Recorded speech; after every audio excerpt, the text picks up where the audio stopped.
Comunque consideriamo che il libro è 169 pagine, un libro scritto nell'arco di più di 4 anni, quindi per arrivare a questo punto chiaramente c'è stato tanto desiderio, tanto labor lime, tanta tecnica anche, come un ballerino che arriva al suo saggio e sembra che stia facendo un qualcosa di semplicissimo, però dietro c'è tanto allenamento. E quindi non cerco di tirare acqua al mio mulino, cerco semplicemente di dire quello che è il vero intorno al libro. Viviamo in una casa grande, con una grande macchina che tu parcheggi con pazienza. I tuoi capelli ovunque, anche con i tuoi sorrisi. Abbiamo una figlia bellissima che ti adora e gira per casa come una principessa. Un cane grande e un gatto. Tu sei felice, ti senti un uomo maturo. Dormiamo insieme in un letto grande, spazi ariosi e luminosi. Sembra il sogno americano e invece è solo la nostra umile vita della nostra famiglia. Io ti amerò sempre, anche quando da vecchio non avrai più i capelli, ma non smetteremo di amarci. In tua figlia ci sono le tue esperienze, i tuoi viaggi. Io voglio solo te. Solo in te riposa la mia anima e tu la custodisci ogni giorno come un attento amante. Salvarmi dalla rinnovata esperienza del deserto, tuffi nella pietà del mio dolore, la connessione intima che ho con te, compagno delicato in questa connessione interna, amante e complice profondo, nel continuo scambio di bene e affetto.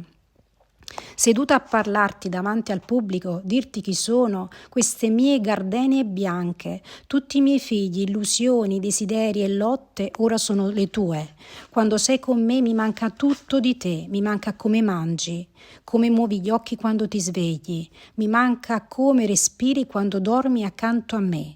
Come mi tieni le mani quando dormiamo insieme stanchi. Mi mancano i tuoi piedi quando cammini tanto, quando attraversi il freddo e ti senti solo.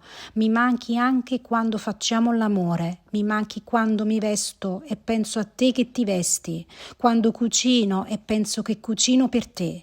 Mi mancano le tue dita, come le muovi quando sei distratto, i tuoi occhi quando pensi sinceramente, i tuoi occhi quando ti abbandoni e sai che sarai sempre felice, eternamente con me.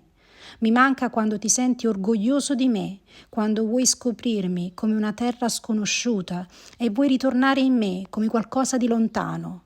Sei sempre lontano e vicino, sempre batte il tuo cuore nel mio, avvolto dal mio amore e dai miei baci. Siamo sincroni, cado nelle profonde acque di chi resta a terra. Tu mi prendi, giardiniere della nostra anima, di parole dette decise, di giochi ardenti, mi guardi mentre mi tuffo, passeggio verso l'ignoto vuoto del tempo.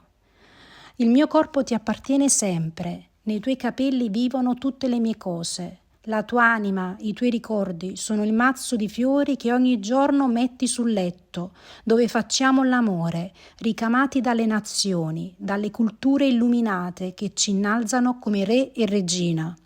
O quando mi accarezzi prima di baciarmi, siamo come sospesi in un'anima solo nostra, come appartiene al mondo intero, un'anima romantica fatta dei tuoi sogni, delle tue labbra, delle labbra di nostra figlia, di treni di notte, canti popolari, un grosso amore per l'umanità intrecciato nei tuoi capelli. Occupi il posto lasciato dal dolore, occupi il posto di tutti i mutamenti, come un premio. Occupi il posto lasciato dalla sofferenza. Mia nonna cosa direbbe di te? Cucirebbe per me l'abito bianco da sposa, un vento di Quaresima in cui prego che ci sia tu, l'ombra di Cristo in me per la vita. Mai più nessun ottobre ci vedrà divisi, nessun capodanno. Moriremo vicini, tenendoci la mano, accarezzandoci i capelli. Sono intoccabile come tutte le tue patrie e sono un'acqua morbida come la tua sola patria, una terra splendente ed esotica che ti protegge insieme all'universo. E metto nella tua pelle ogni mare della terra, sull'altare che arredi e prepari per fare l'amore, per correggermi e sostenermi, per amarmi e proteggermi. Così quando cucino per te, per abbandonarmi ad ogni tuo sogno, sostenerti in ogni avventura, diventare insieme tutto ciò che vuoi. Una mitologia dei popoli, un'antropologia delle culture, la nostra strategia per salvarci insieme a tutti, non rinnegando nessuno, e lo spirito che rende ad ogni ora ogni cosa che vuoi possibile. Cristo dice agli angeli ogni cosa che vuoi ottenere e la ottieni, ma soprattutto ottieni me, perché sei sempre vigile, innamorato, palpitante, in queste mani così fatte per toccarmi, in fiamme altissime come serafini, respiri di piacere benedetti insieme a tutte le nostre cose. Tu che ripeti il nostro letto come un amante sconosciuto, un marito ribelle che ama sua moglie con ribellione, con sete di giustizia, con curiosità e attenzione, mondi popolati di un mio labirinto che ho dentro di me e tu custodisci in modo che nessuno ci entri per davvero. L'utero come il riparo di tutte le piogge che hai vissuto, i pensieri stanchi e i piatti che hai mangiato. Sono la tua casa, il mio utero intrecciato ai tuoi capelli, le accelerazioni delle tue opere quotidiane, dei tuoi atti di eroismo, perché sei immerso di eroismo, sei fatto con le mani di Dio, con le mani di un Dio.